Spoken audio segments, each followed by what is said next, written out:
చెప్పు, ఇప్పుడు చెప్పు, ఏందో చెప్తాను తిందాక. ఏదో బుక్కులు వద్దంటే కదా భార్గవ్.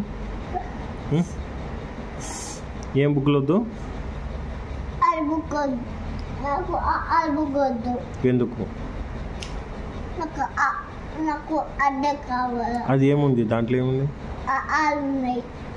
ఆ బుక్ వద్దు కానీ ఆ బుక్ కావాలా? అందులో ఆలు ఉన్నాయా? మళ్ళా రాసేది లేవు. మళ్ళీ ఏమున్నాయి? ఏమున్నాయి? ఫస్ట్ కానించి ఉంది, ఫస్ట్ కానించి ఆలు ఉండాలా. సరే, ఇప్పుడు ఆ బుక్ ఎందుకు కావాలి నీకు? రాసుకుంటా. సో ఆలు వద్దు, నువ్వే రాసుకుంటావా? ఆలు నువ్వే రాసుకుంటావా?